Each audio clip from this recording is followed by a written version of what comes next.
अल्लाह ने कुरान के अंदर इरशाद फरमाया, मैंने तुम्हारी तरफ एक नूर मबूस फरमाया। अल्लाह ने मुस्तफ़ा करीम को नूर फरमाया। तहकीक कि तुम्हारे पास अल्लाह की तरफ से आया एक नूर, और मुस्तफ़ा करीम को परवरदिगारे आलम ने नूर के लफ्ज़ से इरशाद फरमाया। आप कुरान में कई सारी आयतें सूरतें देखेंगे कि मुस्तफ़ा करीम को नूर का लफ्ज़ दिया गया है। अल्लाह अकबर, मेरे सरकार को अल्लाह ने कुरान के अंदर नूर फरमाया है और नूर का माना किया है, नूर की तारीफ किया है। नूर कहते हैं रोशन चीज को। नूर किसे कहते हैं बोलना पड़ेगा, किसे कहते हैं रोशन चीज को। मुस्तफ़ा करीम को अल्लाह ने नूर फरमाया है। जब सरकार नूर हुए तो और नूर कहा जाता है रोशन चीज को। मेरे सरकार नूर है तो किस हैसियत से नूर है कि मुस्तफ़ा करीम अपने जरिए, मुस्तफ़ा करीम खुद भी चमके हैं या अपने जरिए से दूसरों को भी चमकाया है क्या नहीं। नूर से जो चीज टच हो जाती है नूर उसको रोशन कर दिया करती है। मेरे सरकार को अल्लाह ने कुरान में नूर फरमाया, ओ लोगों मैंने तुम्हारी तरफ एक नूर मबूस फरमाया। तो सरकार किस हैसियत से नूर है, क्या सरकार खुद भी चमके है या नहीं चमके, अपने जरिए दूसरों को चमकाया है या नहीं चमकाया है। अल्लाह अकबर, हम किताबों का मुताला करें तो रातों दिन कम पढ़ सकते हैं, किताबें कम पढ़ सकती है, लेकिन मुस्तफ़ा करीम से चमकने वालों की तादाद कम नहीं पढ़ सकती है। अगर हम अल्लाह अकबर हदीस की किताबों का मुताला करें, मुर्रिखीन की तारीख का मुताला करें, अल्लाह अकबर तारीखें कम पढ़ सकती है, लेकिन सरकार से चमकने वालों की तादाद कम नहीं पढ़ सकती है। अल्लाह अकबर, मेरे सरकार को अल्लाह ने नूर फरमाया है और नूर कहा जाता है रोशन चीज को। जब ये नूर इस खाकेदानी पर आया है, कभी इस नूर ने आदम सफीउल्लाह को चमकाया है, कभी इस नूर ने मूसा कलीमुल्लाह को चमकाया है, कभी इस नूर ने ईसा रूहुल्लाह को चमकाया है। जब ये नूर इस खाकेदानी पर आया है, कभी इस नूर ने हजरत ज़करिया को चमकाया है, कभी इस नूर ने हजरत शीश को चमकाया है। जब ये नूर इस खाकेदानी पर आया है तो कभी इस नूर ने हजरत दाऊद को चमकाया है, कभी इस नूर ने हजरत हूद को चमकाया है। अगर हम नीचे की जानिब आ जाए तो यूं कहे कि अबू बकर मक्का वाले के नूर से चमके है, उमर फारूक आजम मक्का वाले के नूर से चमके है। कभी इस नूर ने उस्मान अली, कभी इस नूर ने उस्मान गनी को चमकाया था, कभी इस नूर ने मौला अली को चमकाया था, कि कभी इस नूर ने सहाबा को चमकाया था, कभी इस नूर ने अबू उबैदा को चमकाया था, कभी इस नूर ने अबू हुरैरा को चमकाया था, कभी इस नूर ने तलहा को चमकाया था, कभी इस नूर ने जुबैर को चमकाया था। अल्लाह अकबर, कभी इस नूर ने सहाबा की जमात को चमकाया था, कभी इस नूर ने इमाम हसन को चमकाया था, कभी इस नूर ने इमाम हुसैन को चमकाया था, कभी इस नूर ने अली अकबर को चमकाया है, कभी इस नूर ने अली अस्कर को चमकाया है, कभी इस नूर ने हजरत अब्बास को चमकाया है। अल्लाह अकबर, बगदाद का दूल्हा गौसे आजम मक्का वाले के नूर से चमके है, हिंदुस्तान के राजा मक्का वाले के नूर से चमके है, निजामुद्दीन औलिया मक्का वाले के नूर से चमके है, मुहद्दिस देलवी मक्का वाले के नूर से चमके है। अल्लाह अकबर, कभी इस नूर ने आदम सफीउल्लाह को चमकाया था, कभी इस नूर ने मूसा कलीमुल्लाह को चमकाया था, कभी इस नूर ने ईसा रूहुल्लाह को चमकाया था, कभी इस नूर ने हजरत दाऊद को चमकाया था। अल्लाह अकबर, कभी इस नूर ने सहाबा की जमात को चमकाया था, कभी इस नूर ने सालिहीन की जमात को चमकाया था, कभी इस नूर ने ताबीन की जमात को चमकाया था, कभी इस नूर ने शुहदा की जमात को चमकाया था। अल्लाह अकबर, ये नूर चलते चलते मक्का की सरजमी पर आया है, अब्दुल्ला का बेटा बनकर, आमना का लख्ते जिगर बनकर, अब्दुल मुत्तलिब का पोता बनकर जब ये नूर मक्का की सरजमी पर पैदा हुआ है, अब मक्का से चला है, जो जो इस नूर से टच होते रहे हैं ये नूर उनको चमकाता रहा है, ये नूर उनको चमकाता रहा है। ये नूर बगदाद की धरती पर आया तो अब्दुल कादिर जीलानी चमक गए, हिंदुस्तान की जमीन पर आया है तो हिंदुस्तान का राजा ख्वाजा गरीब नवाज चमक गया।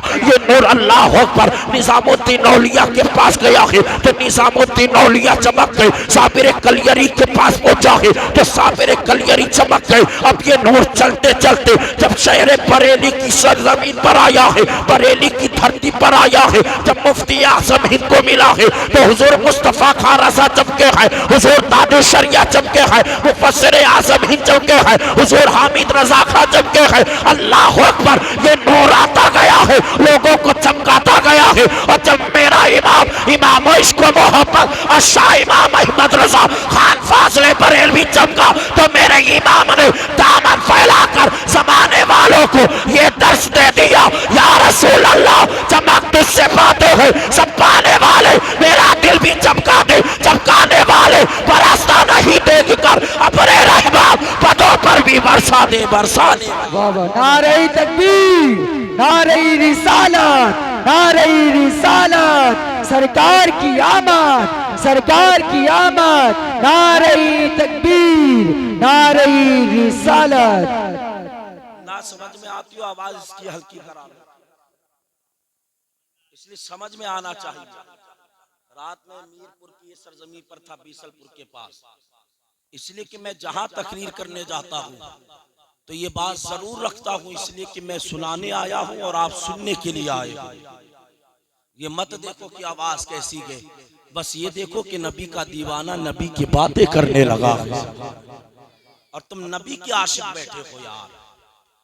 और मुस्तफा करीम की शान मेरे इमाम ने फरमाई, चमक तुझसे पाते हैं सब पाने वाले, मेरा दिल भी चमका दे चमकाने वाले, बरसता नहीं देख कर अपने रहमत, बदों पर भी बरसा दे बरसाने वाले।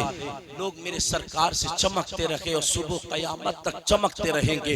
अल्लाह अकबर। एक दिन हजरत जाबिर आए हैं नबी के सिहाबी के, अर्ज करने लगे, या रसूल अल्लाह, एक सवाल है। मुस्तफ़ा करीम इरशाद फरमाते हैं, ओ जाबिर बताओ सवाल क्या है। जाबिर अर्ज करते हैं, या रसूल अल्लाह, अल्लाह ने सबसे पहले किस चीज को पैदा किया है, अल्लाह ने सबसे पहले किस शय को बनाया है। मुस्तफ़ा करीम ने इतना सुना है, मेरे नबी मुस्कुराए हैं, नबी का मुस्कुराना था। जाबिर समझ गए अब बेड़े मेरे सवाल का जवाब मिल गया है। अल्लाह अकबर। मेरे सरकार मुस्कुराए गए और मुस्कुरा कर फरमाते गए, ओ जाबिर सुन, अल्लाह ने सबसे पहले तेरे नबी के नूर को पैदा फरमाया है। जैसी नूर की बात सुनी है, जाबिर अर्ज करते, या रसूल अल्लाह, सबसे पहले आपके नूर को पैदा किया गया है। मुस्तफ़ा करीम इरशाद फरमाते हैं, हाँ जाबिर, अल्लाह ने सबसे पहले तेरे हबीब के नूर को पैदा किया है और वो भी अपने नूर से पैदा किया है। ओ जाबिर से उस वक्त ना लोह था, ना कलम, ना कुर्सी, ना इंसान, ना जिन्नात, ना हैवानात, ना जमादात थे। ओ जाबिर उस वक्त कुछ नहीं था, ना आसमान थी, ना जमीन थी, ना चांद, ना सूरज, ना जन्नत, ना दोज़ख। लेकिन जाबिर सुन, एक तेरे मौला की साथ थी और दूसरा तेरे हबीब का नूर था। अल्लाह अकबर। मुस्तफ़ा करीम फरमाते हैं, ओ जाबिर सुन, उसके बाद ये नूर चक्कर काटने लगा था। अल्लाह की मर्जी के मुताबिक ये नूर ने घूमना शुरू किया था।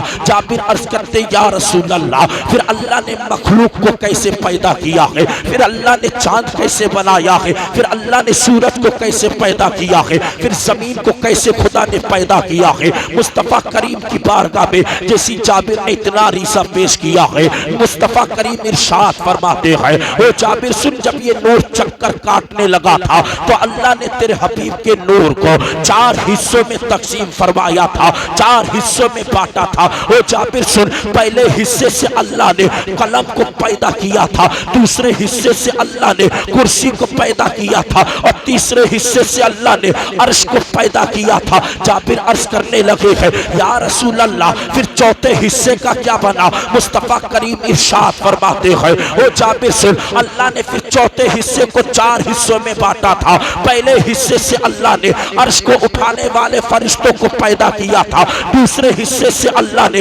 लोह को पैदा किया था, तीसरे हिस्से से अल्लाह ने बाकी तमाम फरिश्तों को पैदा किया था। जाबिर अर्ज करने लगे हैं, या रसूल अल्लाह, फिर चौथे हिस्से का क्या बना है। मुस्तफ़ा करीम इरशाद फरमाते हैं, ओ जाबिर सुन, फिर अल्लाह ने चौथे हिस्से को 4 हिस्सों में तकसीम किया था। पहले हिस्से से परवरदिगारे आलम ने आसमान को पैदा फरमाया है, दूसरे हिस्से से जमीन को पैदा किया था और तीसरे हिस्से से अल्लाह ने जन्नत और दोज़ख को बनाया था। अब जाबिर अर्ज करने लगे हैं, या रसूल अल्लाह, फिर चौथे हिस्से का क्या बना है। मुस्तफ़ा करीम इरशाद फरमाते हैं, ओ जाबिर सुन, अल्लाह ने चौथे हिस्से को फिर 4 हिस्सों में तकसीम फरमाया है। पहले हिस्से से अल्लाह ने मोमिनों की आँख का नूर पैदा किया है, दूसरे हिस्से से मोमिनों के दिल का नूर पैदा किया है, तीसरे हिस्से से उन के मानूस होने का नूर पैदा किया है। अल्लाह अकबर। जाबिर का कीदा देखो, जाबिर जानते हैं कि सरकार बाद में पैदा हुए हैं,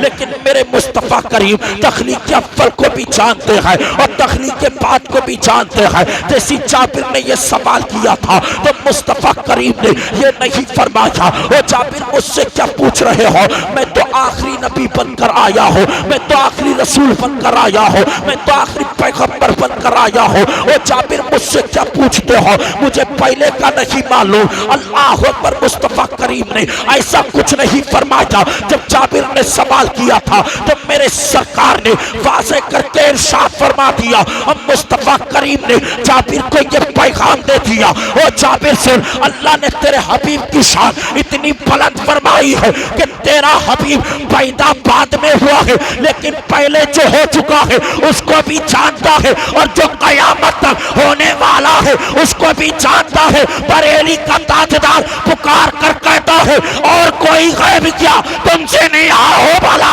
जब ना खुदा ही छुपा तुम पे करो।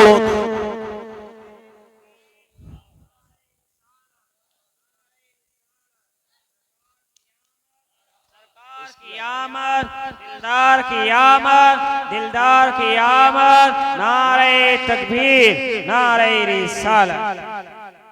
इसकी आवाज थोड़ी सी स्लो करो, इको ज्यादा लग रहा है। Hello hello hello hello hello, ठीक है। अल्लाह अकबर। मुस्तफ़ा करीम फरमाते के ओ जाबिर सुन, अल्लाह ने सबसे पहले तेरे नबी की नूर को पैदा किया है।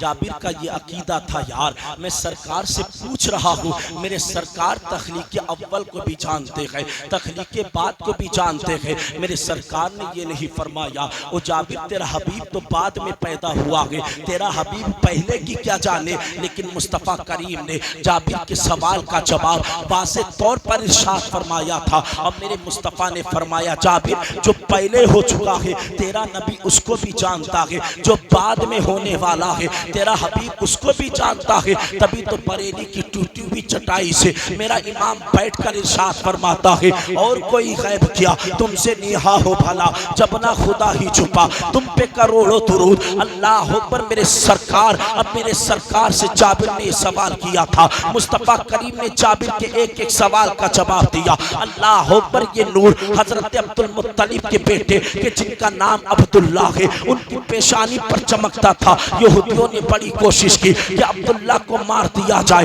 ताकि ये बच्चा मोहम्मद दुनिया के अंदर पैदा ना हो। उसकी वजह ये थी कि ताहा के तौरेत के अंदर मुस्तफ़ा का जिक्र है, इंजील के अंदर मुस्तफ़ा का जिक्र है, अल्लाह अकबर ज़बूर के अंदर मुस्तफ़ा का जिक्र है। अल्लाह अकबर। मेरे सरकार के वालिद को एक मर्तबा नहीं कई मर्तबा मारने की कोशिश की गई थी। बस यहूदियों ने इसी बात पर मारने की कोशिश की कि अब्दुल्ला की पेशानी पर जो नूरे मोहम्मदी चमकता है वो मुंतकिल होकर जमीन पर जब आएगा, जब मोहम्मद की विलादत होगी तो हमारी किताब मिटा दी जाएगी, हमारी शरीयत मिटा दी जाएगी, हमारा दीन मिटा दिया जाएगा। अल्लाह अकबर। जैसी इतनी बात सुनी है तो यहूदी अब्दुल्ला को मारने की पिलानी के करने लगे, अब्दुल्ला को कत्ल करने के मंसूबे बनाने लगे। अल्लाह अकबर। आखिरकार हर मामले में नाकाम होते, लेकिन एक तारीख वो भी आई है, एक वक्त वो भी आया है कि हजरत अब्दुल्ला तन्हा जंगल में है, शिकार करने गए हैं। जैसे यहूदियों ने देखा कि अब्दुल्ला जंगल में तन्हा है तो यहूदियों ने चारों तरफ से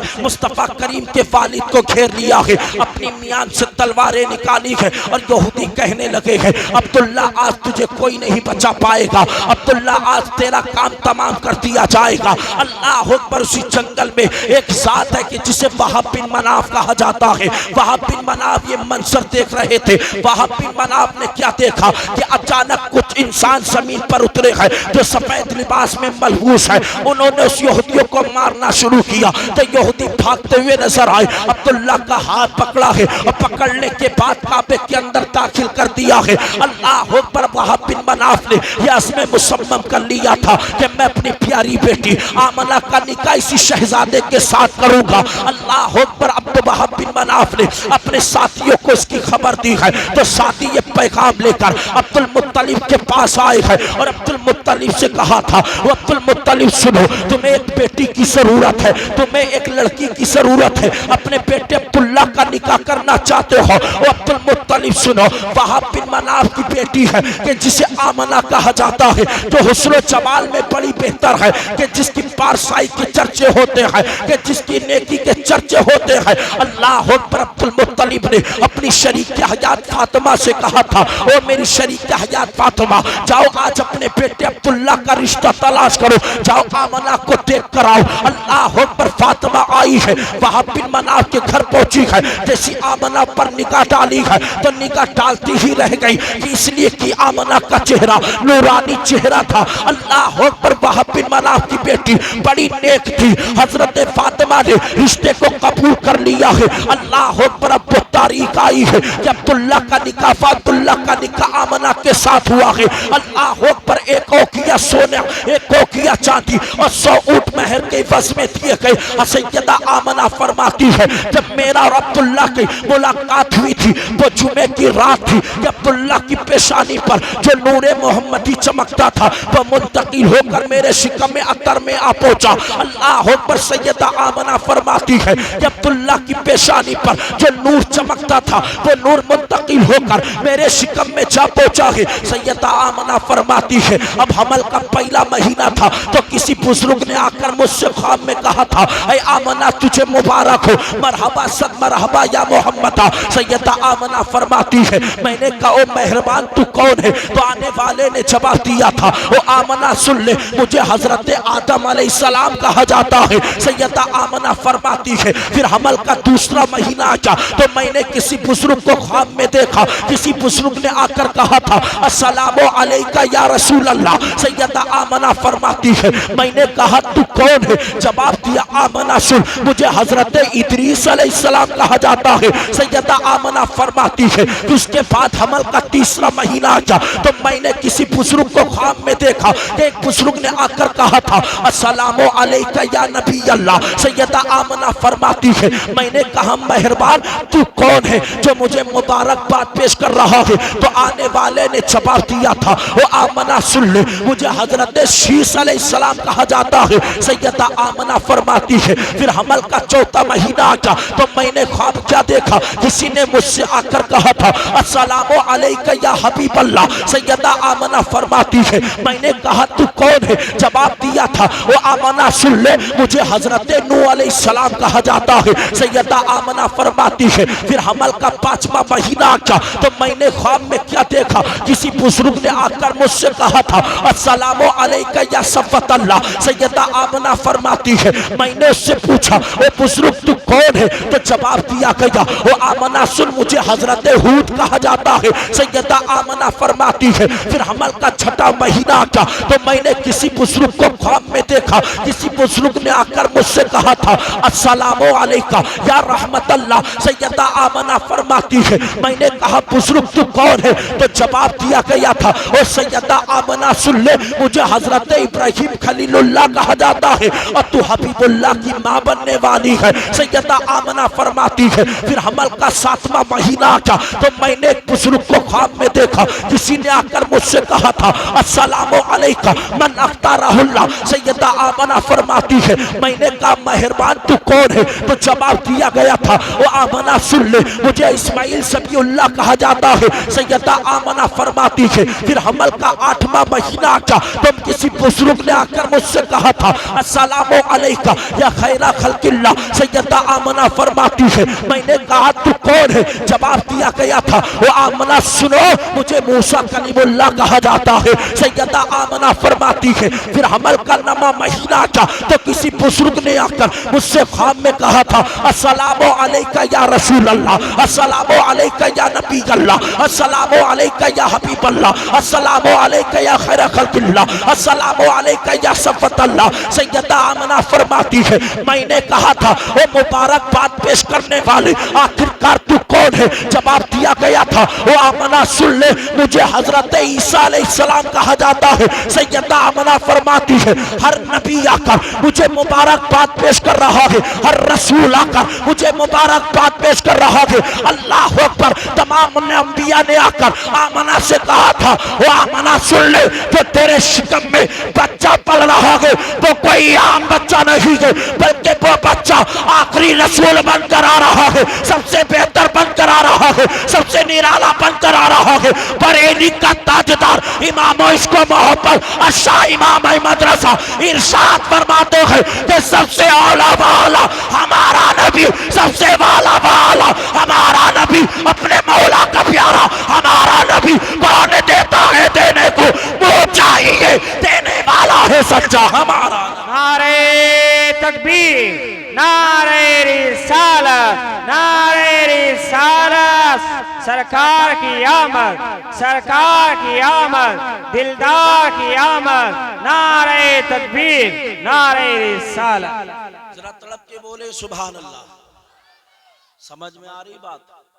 अरे तो यार मुस्कुरा कर बोलो यार सुभान अल्लाह। यार तुम पसीना भी नहीं आ रहा उसके बावजूद क्या यार, ये नबी की महफिल में बैठे हो यार दीवानो, मुस्कुरा कर बोलो यार, जरा तड़प के बोले सुभान अल्लाह। आगे चले, आगे क्या हुआ? अल्लाह अकबर। सैयदा आमना फरमाती है, हर महीने मुझे नबी आकर मुबारकबाद पेश करता रहा, हर नबी ने आकर मुझे बशारत दी, आमना जो तेरे शिकम में बच्चा पल रहा है वो कोई आम बच्चा नहीं, आमना तू हबीबुल्लाह की माँ बनने वाली है। सैयदा आमना फरमाती है, मैं हर रात कुदरत के अजाइबात देखती रही, हर रात। ए बेटा, ए बाबू, मेरे काले बाबू, खामोश। सैयदा आमना फरमाती है, हर रात मैं कुदरत के अजाइबात देखती रही। एक दिन वो भी आया कि 12 तारीख थी, दिन पीर का था, वक्त सुबह सादिक का था। सैयदा आमना फरमाती कि मैं घर में तन्हा थी, अकेली थी मैं घर में। अब्दुल मुत्तलिब बच्चों को लेकर काबे की दीवार मरम्मत करने गए, मैं घर में तन्हा थी। अचानक मुझे खौफ सा महसूस हुआ, अचानक मुझे डर लगा कि अगर इसी वक्त बच्चे की विलादत हो गई तो आमना तू क्या करेगी? तेरे पास तो कोई खातून भी नहीं है, कोई दाइया भी नहीं है जो तेरी मदद कर सके। आमना फरमाती हैं, जैसे मुझे खौफ सा महसूस हुआ तो मैंने क्या देखा है कि मैं जिस कमरे के अंदर थी अचानक मेरे कमरे की दीवार फटने लगी है, अचानक कमरे की दीवार शक हुई है और उस कमरे की दीवार में से 4 खवातीन नजर आई है जो हुस्न जमाल में एक से एक बढ़कर थी। सैयदा आमना फरमाती है, उसके बाद एक खातून आगे बढ़ी गई और बढ़ने के बाद कहा, आमना तेरी मिसल कौन हो सकता है कि तू सैयदुल बशर की माँ बनने वाली है। आमना कहती, उसने इतनी बात कही, मेरी दाईं जानिब बैठ गई। मैंने कहा, खातून तू कौन है? तो आने वाली ने जवाब दिया था, आमना सुन, मुझे हजरत आदम की बीबी हजरत हव्वा कहा जाता है। सैयदा आमना फरमाती है, फिर उसके बाद दूसरी खातून बढ़ी गई, उसने मुझे मुबारकबाद पेश की थी। मैंने कहा, तू कौन है? जवाब दिया गया, ओ आमना सुन, मुझे हजरत इब्राहिम खलीलुल्लाह की बीबी हजरत सारा कहा जाता है।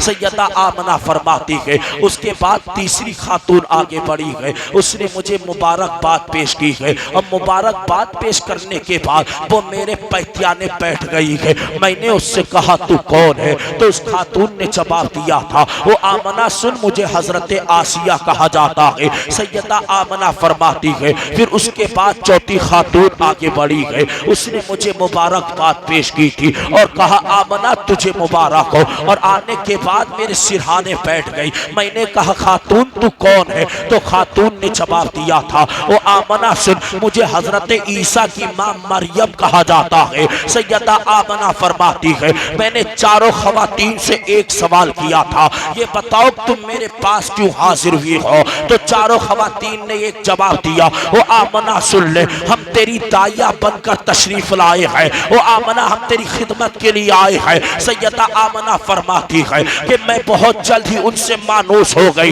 इधर अल्लाह ने जिब्रील को हुक्म दे दिया, ओ जिब्रील, ओ इधर अल्लाह ने जिब्रील को हुक्म दे दिया, ओ जिब्रील मुझको अंबर हवाएं चला दो और मालिक से कहो कि जहन्नम को सर्द कर दिया जाए, रिजवान से कहो कि जन्नत के दरीचे खोल दिए जाए। ओ जिब्रील जाओ फरिश्तों को लेकर जमीन पर चले जाओ, जिस महबूब की आमद का मुद्दत से इंतजार था, आज वो महबूब पैदा होने वाला है, आज वो रसूल दुनिया पर आने वाला है, आज वो आखिरी पैगंबर की विलादत का वक्त है। अल्लाह पर इधर जिब्रील ने फरिश्तों को लिया है। लेने के बाद हजरत जिब्रील काबे के अंदर उतरे हैं। हजरत जिब्रील ने काबे का तवाफ किया है। इधर सैयदा आमना फरमाती है कि मेरी निगाहों से हिजाबात उठा दिए गए। मैंने अपने घर मक्का में रहकर मुल्क के शाम के महिलात का नजारा कर लिया है। सैयदा आमना फरमाती है मैंने क्या देखा कि एक झंडा मशरिक में लहर रहा है, दूसरा मगरिब में लहराया गया है और तीसरा काबे की छत पर लगाया गया है। सैयदा आमना फरमाती है वो सुबह सादिक का वक्त करीब होता गया है। अल्लाह पर मुझे प्यास महसूस हुई है, मुझे शदीद प्यास लगी है। सैयदा आमना फरमाती है मुझे एक मशरूब पेश किया गया, अब वो मशरूब दूध से ज्यादा सफेद था और शहद से ज्यादा शीरी था। सैयदा आमना फरमाती है जैसी मशरूब पेश किया गया है, मैंने मशरूब को यूं लिया है और जैसी मैंने मुंह के करीब किया है और उस मशरूब को पिया है तो मेरी निगाह ने क्या देखा है, अचानक मेरे शिकम से एक नूर निकला है और मैंने क्या देखा है कि मेरे पहलू में सैयदुल अव्वलीन व आखिरीन जलवा कर हो चुके हैं। मेरे पहलू में आखिरी पैगंबर तशरीफ ला चुके हैं, मेरे पहलू में आखिरी नबी पैदा हो चुके हैं। सैयदा हलीम सैयदा आमना फरमाती है कि मैंने देखा कि मेरा बेटा मोहम्मद पैदा हो चुका है। मेरा इमाम तभी तो फरमाता है सुबह तैबा में हुई बत्ता है बारा नूर का, सदका लेने नूर का आया है तारा नूर का, मैं गदा तू बादशाह भर दे प्याला नूर का, नूर दिन दूल्हा तेरा दे डाल सदका नूर। नारे तकबीर, नारे रिसालत, नारे रिसालत, जिंदाबाद जिंदाबाद। मेरा इमाम फरमाता है सुबह तैबा में हुई बढ़ता है बाड़ा, अरे बोलना पड़ेगा, बढ़ता है बाड़ा नूर का और सदका लेने नूर का आया है तारा नूर का ऊपर। उसके बाद आगे क्या हुआ, सैयदा आमना फरमाती मेरे बेटे की पैदाइश हुई। अब्दुल मुत्तलिब काबे का तवाफ कर रहे थे, काबे की दीवार मरम्मत करने गए थे। सैयदा आमना फरमाती जैसे मेरा बेटा मोहम्मद पैदा हुआ तो मैं क्या देखती हूँ कि मेरा पूरा घर नूर से मुनव्वर हो चुका है और मेरे घर फरिश्ते उतर रहे हैं और मेरे बेटे मोहम्मद का दीदार बारी बारी कर रहे हैं। सुभान अल्लाह, अल्लाह पर सैयदा आमना फरमाती है जैसी मैंने अपने बेटे मोहम्मद को देखा है, मेरे बेटे मोहम्मद के चेहरे से नूर के सूते फूट रहे थे, अब वो नूर आसमान की तरफ बढ़ता जा रहा था। सैयदा आमना फरमाती है थोड़ी देर के बाद मैंने क्या देखा कि फरिश्तों ने आना शुरू किया है, फरिश्ते लाइन लगा कर आ रहे हैं और मेरे बेटे मोहम्मद का दीदार कर रहे हैं। इधर अब्दुल मुत्तलिब काबे के अंदर है, अब्दुल मुत्तलिब काबे की दीवार मरम्मत कर रहे थे और जैसी मरम्मत कर चुके थे तो अब्दुल मुत्तलिब ने काबे का तवाफ किया था और इधर मुस्तफा की जब पैदाइश मुबारका हो रही थी अब्दुल मुत्तलिब ने क्या देखा कि काबा झुका चला जा रहा है, जैसे काबा सजदे में आ रहा हो। अब्दुल मुत्तलिब कहते हैं कि मैं बड़ा हैरान और परेशान हुआ, आज तक मेरे मौला ऐसा मंजर नहीं देखा, मेरे मौला आज तक ऐसा नहीं देखा कि काबा झुका जा रहा हो। अब्दुल मुत्तलिब कहते हैं थोड़ी देर के बाद मैंने क्या देखा है कि जो काबा झुका जा रहा था अचानक अपनी जगह पर सीधा खड़ा हो गया है। मेरा इमाम बरेली से पुकार कर कहता है हाजियो आओ शहंशाह का रोजा देखो, काबा तो देख चुके हैं, काबे का काबा देखो और गौर से सुन तो रजा, काबे से आती है सदा, मेरी आंखों से मेरे प्यारे का रोजा। ये मेरे इमाम ने मुस्तफा की तारीफ की है और आज मेरे इमाम पर उंगली उठाने वालों बहुत बड़े जालिम बन चुके हो तुम। आला हजरत की बुराई क्या करते हो यार, आला हजरत को आला हजरत क्यों कहते? अबू बकर हजरत है, उमर हजरत है, उस्मान हजरत, अली हजरत, आला हजरत को आला बना दिया। अरे मेरे इमाम को आला बनाने वाला कोई दुनियादार नहीं बल्कि फातिमा का बाबा जनाबे मोहम्मद रसूलुल्लाह है। मुस्तफा करीम ने इमाम अहमद रजा को आला बनाया है, और जिसे मुस्तफा करीम आला बना दे उसे कोई नीचे नहीं कर सकता, और मेरे सरकार जिसे गिरा दे उसे कोई उठा नहीं सकता। अल्लाह रब्बुल इज्जत फरमाता, महबूब बता तेरी मर्जी क्या है, महबूब बता तेरी मर्जी क्या है, जिसमें तू राजी होगा उसमें तेरा परवरदिगार राजी होगा।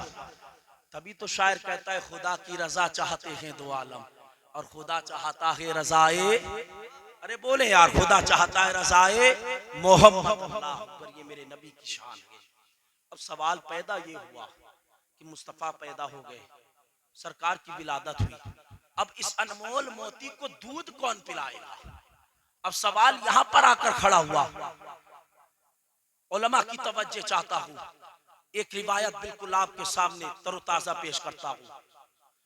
सवाल ये खड़ा हुआ कि अनमोल मोती को दूध कौन पिलाएगा?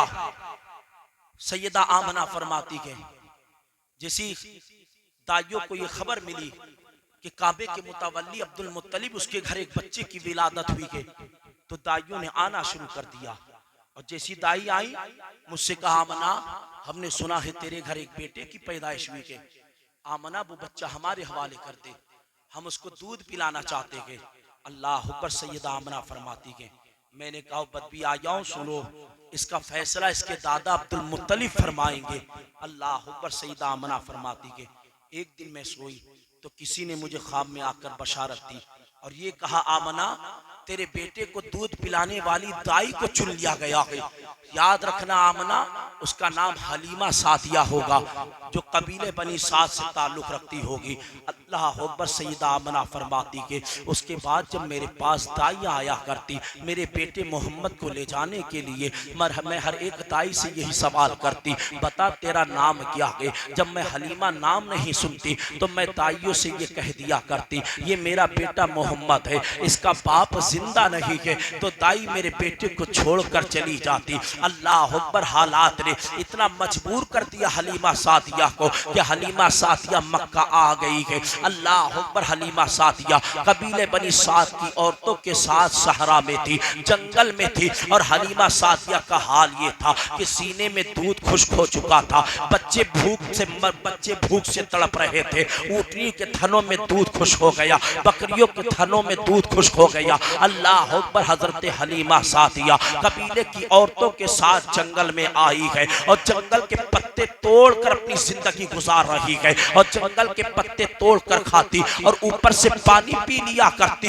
एक दिन हलीमा सादिया कबीले की औरतों के साथ जैसी जंगल में पहुंची है, हलीमा ने पत्ते तोड़े हैं और तोड़ने के बाद पत्तों को खाया, ऊपर से पानी पिया था, तो हातिफ से आवाज आई थी, ओ हलीमा सुन ले, अब तेरी जिंदगी को संवारने वाला मोहम्मद आ चुका है, ओ हलीमा तेरी जिंदगी को संवारने वाला नबी आ चुका है, ओ हलीमा तेरी बिगड़ी हुई किस्मत को संवारने वाला आखिरी पैगंबर आ चुका है। ओ हलीमा जा मक्का की धरती पर चली जा, मक्का के अंदर एक बच्चा है कि जिसका नाम मोहम्मद है। ओ हलीमा जब तू उस बच्चे को अपने सीने से लगाएगी, अल्लाह तेरी बिगड़ी हुई किस्मत को संवार देगा। हलीमा सादिया कहती, मैंने इतना सुना है, मुझ पर खौफ सा तारी हो गया था, मैं दौड़ी अपने घर की तरफ आई हो, मैंने अपने शौहर हारिस से कहा था, वो मेरे सरताज आज मैंने ऐसी बात सुनी है, आज ऐसी आवाज आई है, तो मेरे सरताज हारिस ने कहा था, ओ हलीमा अब हम तुझे मक्का की तरफ जाना चाहिए,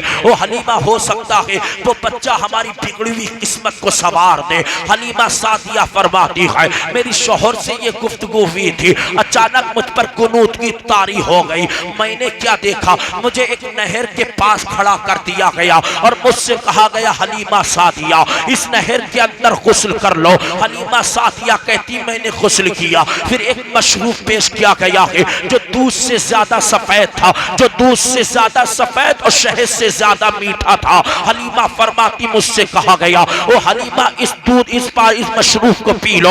हलीमा सादिया कहती है कि जैसी मैंने मशरूब पिया था तो अचानक ऐसा एहसास होने लगा है कि मेरे सीने में दूध के सूते फूटने वाले हैं। अल्लाह अकबर। हलीमा सादिया कहती है फिर उसके बाद मैं चली हो, मैं अचानक गुलूदगी मुझसे दूर हो गई, अचानक गुलूदगी मुझसे दूर हो चुकी है तो मैंने क्या देखा कि मैं अपने घर के कमरे के अंदर हो। हलीमा सादिया कहती है एक दिन मेरे शौहर ने कहा था वो हलीमा मक्का नहीं जाएगी क्या, कि मोहम्मद को अपने सीने से नहीं लगाना है क्या। हलीमा सादिया कहती है कि मैं एक कमजोर ऊँटनी पर बैठी हो, मेरी ऊँटनी इतनी लागत थी, जब मक्का की तरफ हमने ज्यादा रह लिया था, जब मक्का की तरफ अपना सफर तय करना शुरू किया, अल्लाह अकबर, मैंने क्या देखा कि मेरी ऊँटनी कछुए की चाल चल रही थी और कबीले की औरतें मुझसे आगे निकल गई। हलीमा सादिया कहती है अब जैसी मैं काबे के अंदर आई हूँ, आने के बाद अब्दुल मुत्तलिब से मेरी मुलाकात हुई थी। मैंने अब्दुल मुत्तलिब से कहा था वो अब्दुल मुत्तलिब सुनो, हमने सुना है कि मक्का के अंदर एक बच्चे की विलादत हुई है कि जिसका नाम मोहम्मद है, वो हो जिसका नाम मोहम्मद है, हमने सुना है उसे दाइया दूध पिलाना चाहती है। वो अब्दुल मुत्तलिब सुनो, मैं उसे दूध पिलाने के लिए ले आई हूँ, उसे दूध पिलाने के लिए आई हो। अल्लाह अकबर। अब्दुल मुत्तलिब ने इतना सुना है, अब्दुल मुत्तलिब कहते हो दाई बता तेरा नाम क्या है, तो दाई ने कहा था अब्दुल मुत्तलिब मुझे हलीमा सादिया कहा जाता है। अल्लाह अकबर। अब्दुल मुत्तलिब ने ये नाम सुना है, कलाई को पकड़ा है और पकड़ने के बाद हलीमा सादिया को ले जाकर मुस्तफा करीम की वालिदा के पास लाकर खड़ा कर दिया। सैयदा आमना ने जैसी हलीमा सादिया को देखा है, हलीमा सादिया को देखने के बाद कहा था ओ दाई पता कहां से आई है, तो दाई ने जवाब दिया था आमना मैं कबीले साद से ताल्लुक रखती हूँ, मेरा नाम हलीमा सादिया है। अल्लाह अकबर। उसके बाद सैयदा आमना ने हलीमा का हाथ पकड़ा है और उस कमरे में ले जाकर खड़ा कर दिया है जहां पर मुस्तफा करीम आराम कर रहे थे, जहां पर मेरे सरकार सो रहे थे। हलीमा सादिया फरमाती है कि मैंने क्या देखा कि सरकार लेटे हुए हैं और मुस्तफा करीम का पूरा कमरा नूर से मुनव्वर हो गया है। हलीमा सादिया कहती है मेरे दिल ने चाहा था कि मैं मोहम्मद को अपने सीने से लगा लूं, अचानक मैं मुस्तफा के सर के सिरहाने गई हो, मैं मोहम्मद के सिरहाने पहुंची हो कि मोहम्मद को उठाकर सीने से लगा लूं। अचानक आमना के बेटे मोहम्मद ने आंखें खोली है और मोहम्मद ने मुस्कुराना शुरू किया है और मोहम्मद ने जैसी मुस्कुराए है तो मोहम्मद की मुस्कुराहट से नूर की फुब्बारें निकल रही थी जो आसमान की तरफ बढ़ती जा रही थी। सैयदा आमना कहती है ओ हलीमा यही मेरा बेटा मोहम्मद है, लेकिन सुन ले इसका बाप जिंदा नहीं है। हलीमा सादिया ने मुस्तफा करीम को लिया है और लेने के बाद अपना दायां पिस्तान पेश किया है, मेरे सरकार ने दायां पिस्तान को नोश किया है। हलीमा सादिया ने बायां पिस्तान पेश किया, लेकिन मुस्तफा करीम ने अपने भाई अब्दुल्ला के लिए छोड़ दिया है। अब हलीमा सादिया ऊँटनी पर बैठी है। अब ऊँटनी का हाल यह है कि ऊँटनी में घोड़े जैसी ताकत पैदा हो गई है। अब ऊँटनी रुकने का नाम नहीं लेती है। कबीले की तमाम औरतों ने कहा था वो हलीमा जरा इतना बता दे क्या तूने मक्का के अंदर ऊँटनी दूसरी खरीद ली है, क्या तूने मक्का के अंदर दूसरी ऊँटनी ले ली है। हलीमा सादिया कहती है वो कबीले की औरतों सुनो, मैंने मक्का के अंदर दूसरी ऊँटनी नहीं खरीदी है। तो कबीले की औरतें कहती है हलीमा ये बता आखिरकार तेरी ऊँटनी घोड़े जैसी चल रही है, इसमें किसका कमाल है। तो हलीमा ने कहा था वो कबीले की औरतों सुनो, इसमें हलीमा का नहीं बल्कि आमना के बेटे मोहम्मद का कमाल। नारे तकबीर, बेदारी का सबूत दे, बेदारी का सबूत दे। नारे तकबीर, दोनों हाथ उठा के नारे तकबीर, नारे रिसालत, सरकार की आमद, सरकार की आमद, दिलदार की आमद, दिलदार की आमद। नारे तकबीर, नारे रिसालत। हलीमा सादिया फरमाती है अल्लाह अकबर में मुस्तफ़ा करीम को लेकर आई। अल मुख्तसर आगे सुनो, मेरे सरकार का बचपना भी गुजरा है। मुस्तफ़ा करीम की उम्र शरीफ जब 6 साल की हुई थी तो आपकी माँ सैयदा आमना आपको छोड़कर चली गई। मेरे सरकार की किफालत आपके दादा अब्दुल मुत्तलिब कर रहे थे। मुस्तफ़ा करीम की उम्र शरीफ जब 7 साल की हुई, अल्लाह अकबर किताब का नाम नोट करो, अल्लाह अकबर इंसानुल उयून फी सीरतिल अमीनिल माबूद, जिल्द नंबर 1 सफ़ा नंबर 164 के अंदर लिखा है कि मेरे सरकार की उम्र शरीफ जब 7 साल की हुई तो मुस्तफ़ा करीम को एक बीमारी ने घेर लिया। वो रब की मर्जी थी। अल्लाह अकबर मुस्तफ़ा करीम को पहचानवाना था। अल्लाह अकबर मेरे सरकार को एक बीमारी ने आड़े ले लिया है। अब्दुल मुत्तलिब ने बड़ा इलाज कराया है लेकिन मुस्तफ़ा करीम को शिफा नहीं मिलती है। एक दिन अब्दुल मुत्तलिब काबे के अंदर बैठे सर झुका हुआ था, आंखों में आंसू थे। अल्लाह अकबर एक जानने वाले ने मुलाकात की और कहा अब्दुल मुत्तलिब आखिर परेशानी क्या है, आंखों में आंसू कैसे है?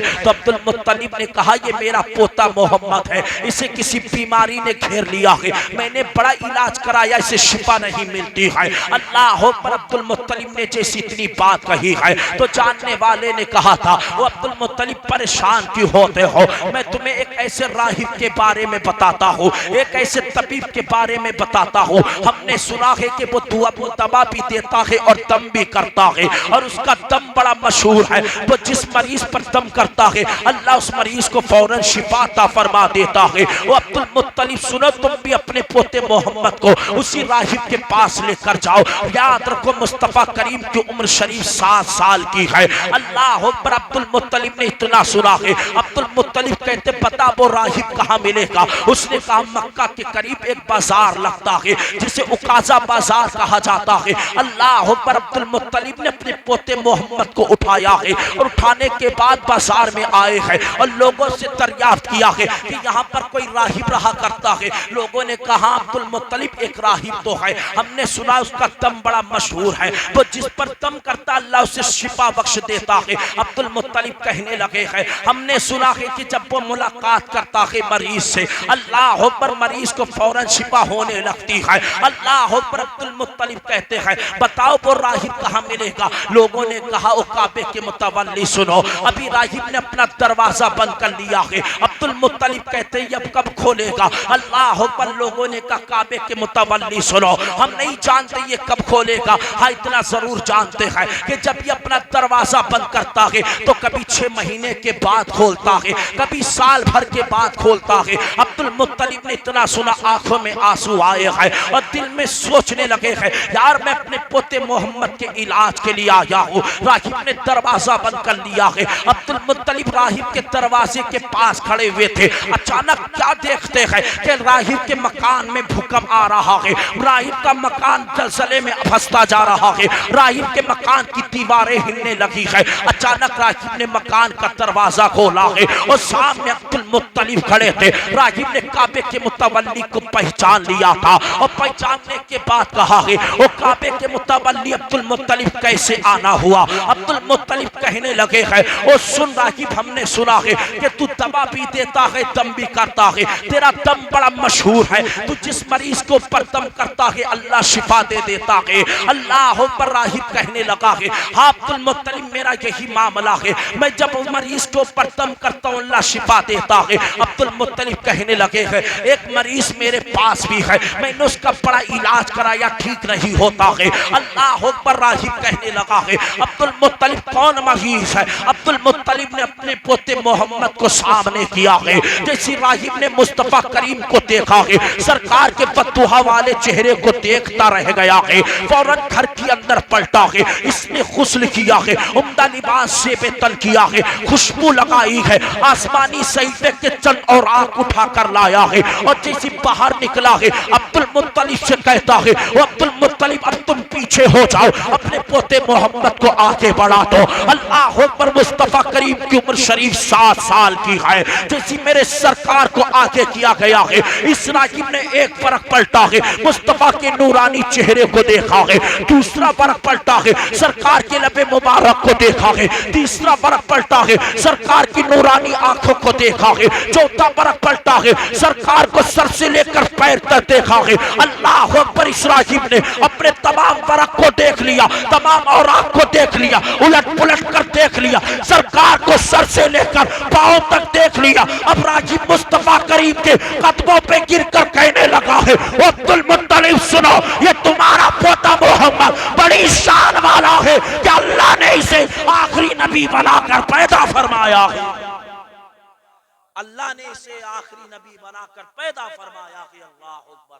जैसी राहिब ने इतना कहा और कहने लगा, अब्दुल मुत्तलिब सुनो, जब तक मैं जिंदा रहूंगा मैं तेरे पोते मोहम्मद का गीत गाता रहूंगा। सुभान अल्लाह। मेरे नबी की उम्र कितनी साल? 7 साल की है मुस्तफा करीम की उम्र, लेकिन राहिब पहचान रहा है कि अल्लाह ने इन्हें आखिरी नबी बनाकर भेजा है। इसलिए कि मुस्तफा करीम का जिक्र तौरेत में भी है, ज़ुबूर में भी है, इंजील में भी मुस्तफा करीम का जिक्र है।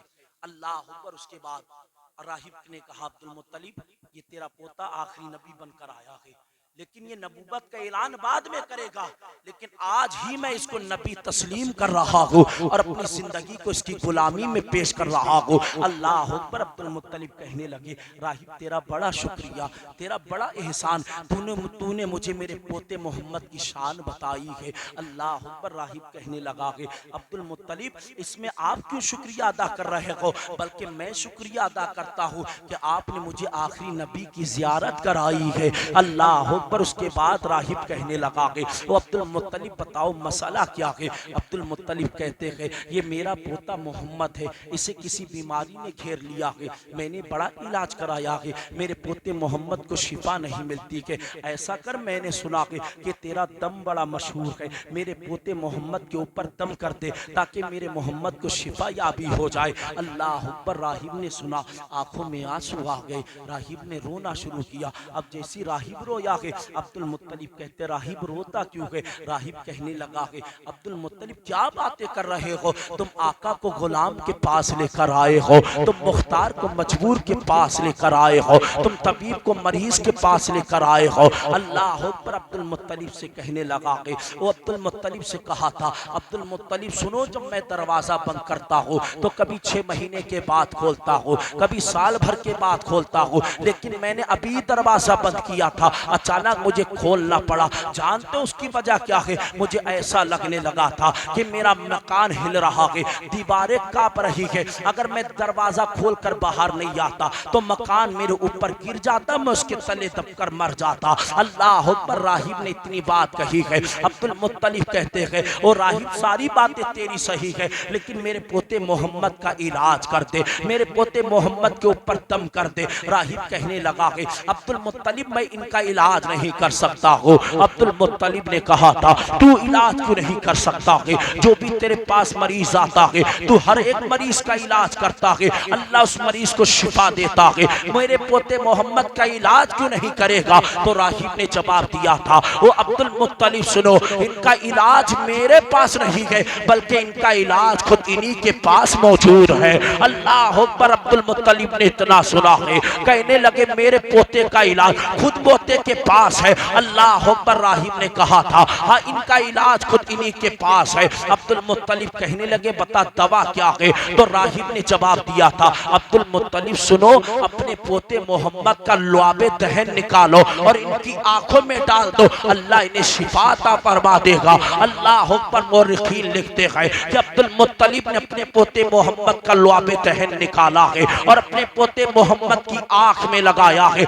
लगाना क्या था कि अल्लाह ने मोहम्मद को शिफा अता फरमा दी है। अल्लाह अकबर। अब्दुल मुत्तलिब कहने लगे हैं, और राहिब तेरा बड़ा शुक्रिया है कि तूने मुझे मेरे पोते की शान बताई है और उसका इलाज बताया है, अब मुझे जाने की इजाजत दे। राहिब कहने लगा है, अब्दुल मुत्तलिब शुक्रिया तो तुम्हारा है, तुमने मुझे आखिरी नबी का दीदार कराया है। अब्दुल मुत्तलिब कहते हैं, और राहिब बस आखिरी बात बता दे, हमने सुना है जब तेरे पास कोई मरीज आता है तो उस मरीज के ऊपर दम कर करता है और जैसी दम तू करता है अल्लाह मरीज को शिफा दे देता है। बता तो सही राहिब तू क्या पढ़कर दम करता है? तब राहिब ने राज खोला है और राहिब कहने लगा है अब्दुल मुत्तलिब सुनो, जब कोई मरीज आता है मैं उस मरीज के सामने हाथ उठाकर इतना अर्ज करता हूँ मेरे परवरदिगार मैं तुझे आखिरी नबी का वास्ता देता हूँ, इस मरीज को शिफा अता फरमा दे। अब्दुल मुत्तलिब सुनो, मैं ये पढ़कर मरीज पर दम करता हूँ,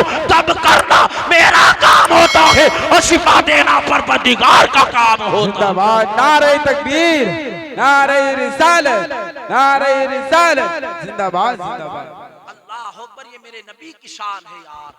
7 साल की उम्र है, राहिब ने पहचान लिया ये आखिरी नबी है और हम आज उसी नबी का जिक्र कर रहे हैं। आज हम उसी नबी की महफिल आबाद कर रहे हैं। रब करीम की बारगाह में दुआ है अल्लाह रब्बुल इज्जत हमें इस महफिल का सदका अता फरमाए। अल्लाह रब्बुल इज्जत महबूब से मोहब्बत करने की तौफीक अता फरमाए और ऐसा मुस्तफ़ा करीम से इश्क करने की तौफीक अता फरमाए जो मेरे इमाम ने कहा था, ऐ इश्क तेरे सदके जलने से छुटे सस्ते, जो आग बुझा देगी वो आग लगाई गए। रब की बारगाह में दुआ है मेरे बोलने में आपके सुनने में जो अगलात वाक़े हो गए अल्लाह उसको माफ़ अता फरमाए। जरा सब लोग कलमे तैयबा का विर्द कर लीजिए, ला इलाहा इल्लल्लाहु मुहम्मदुर रसूलुल्लाह।